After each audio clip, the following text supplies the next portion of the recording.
What's up guys, Hardcore Hector here with another tech product review, and this time I have the Zoom H1 Handy Recorder. I've actually had this for several years because I needed a recorder to take with me on the road when I was at anime conventions and I wanted to do interviews and a bunch of different things like that. So I was looking all online for just the right handheld microphone that had great quality, but that wasn't too expensive because they had like some, of course, when it comes to audio, there's audiophiles out there who want to do like super high quality audio and everything, so it can get into hundreds, even thousands of dollars. This particular microphone was just at the $100 mark, so I was like, okay, I think this is probably worth it. And I've used it several times. It has its upsides and downsides. Of course, it's not as good as my Blue Yeti microphone because it's USB and it has to be connected to a computer and it's huge and heavy and everything. So I'm gonna leave that as the baseline, and that's the microphone that I use for pretty much all my videos.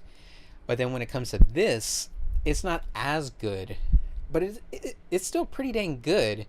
But then at the same time, since it's a handheld microphone, see, you move it around, you tap it, juggle it around in your hands or whatnot, there will be a lot of background noise. And then there's two microphones that show two different directions, so it has a wide range of audio and everything.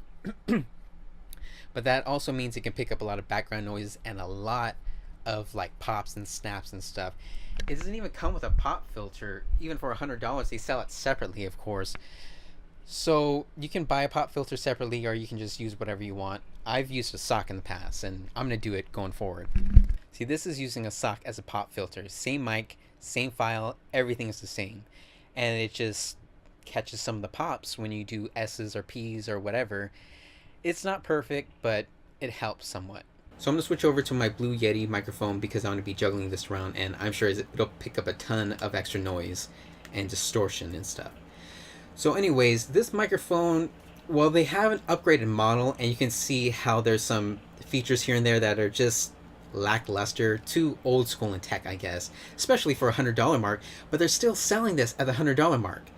So for instance, you use one AA battery to power it, and most handheld things already have lithium-ion batteries built in, and then you can just recharge it that way.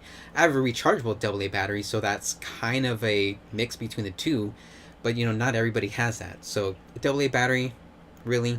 And then when it comes to the file types, you just press this little switch back here to switch between MP3s and WAVs. And then you can also click the input level buttons over here to mess with the bit rates. You can do WAV at 96 kilohertz, 48 kilohertz, or 44.1 kilohertz at 16-bit or 24-bit. Or you can do MP3s from 48 to 320 kilobits per second. I'm just using an MP3 and at 320 kilobits per second because when I end up rendering my YouTube video, the audio is usually just stereo 320 kilobits per second MP3 anyways, so there's no reason to get like super high quality WAV and then just downsample it anyways if it's for my YouTube videos. But if you're doing it for other stuff, or you just like to have better quality audio all around, you can switch to the WAV format, but of course it will take up a lot more file space. And then speaking of the file space, it comes with a micro SD card that you input right here. The default size is 2 gigabytes, which really isn't that bad when you're just recording MP3 audio. But if you're doing WAV audio, that might get filled up really quickly. And then just the record button, you just press it to record and stop recording. Volume button for the speaker, because there's a little speaker right down here, so you can listen to the things that you played back instead of having to go to a computer and upload the file or whatnot. And I'll play a file back for you using the speaker on the microphone. This is a test of me talking into the microphone, and now I'm playing it back using the speaker of the microphone, more specifically the Zoom H1 Handy Recorder. Doesn't really sound that great, but it's something. And then there's two 3.5 millimeter audio jacks on the sides. This side is for headphones, so you can hear what you've recorded. This side is a line in for other microphones. So if you use a different microphone, you can just plug it in right there. And then we have play, pause, mark, skip forward, skip back, trash, power little switch. And then this is another lower tech thingy. It's a mini USB port. So if you want to put the files on the computer, you can either get the micro SD card and put it into a memory card reader or whatnot, or you can get a mini USB cable to USB and then plug it in that way and then transfer your files that way. I say it's old tech because mini USB was before micro USB, and micro USB is already older, and now people are using USB Type C. So this is already like 2 generations behind. So the back of the mic has 2 switches, one's for low cut and one's auto level. Auto level is pretty self-explanatory, levels out all the audio sound, I guess. Low cut, it just reduces background noise by like kind of reducing the gain. And I want to give an example of it, 2 different file types. And I have my computer fans in the background pretty much at max. And I normally shut them off when I'm doing YouTube videos, but I purposefully left them on so you guys can hear the background noise. Okay, this is the microphone with low cut off.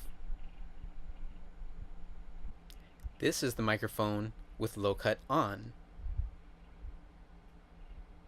And then this is the microphone with auto level on and low cut off. This is the microphone with low cut on and auto level on. And that's pretty much it for the Zoom H1 Handy Recorder. It's pretty decent, but I don't know if it's really worth the $100 price point, because it's been at the $100 price point for at least 2 years. They already have a new model with upgraded stuff, because this has AA battery, mini USB port, micro SD cards. That's just older tech now. For $100? And the newer model is like $110. This model should just be lowered down. If it was like $70, I think $70 would be just right for it. But you guys can check it out. I'll leave Amazon listing in the description box, a link to the Amazon listing. And if you guys do decide to purchase it using my link, I'll get a small cut of it, but it won't cost you guys anything extra. It'll just help keep my YouTube channels and my website running. But you guys can also subscribe to my channel for more tech product reviews. Sometimes I review tech like this that's related to YouTube or Twitch, that sort of stuff. Sometimes I do tech that's related more to video games and, gameplay junk. And then I do my own gameplay commentary, strategy guides, vlogs, live streams, whatevs. So yeah, subscribe if you want to see that. And I'll see you guys later.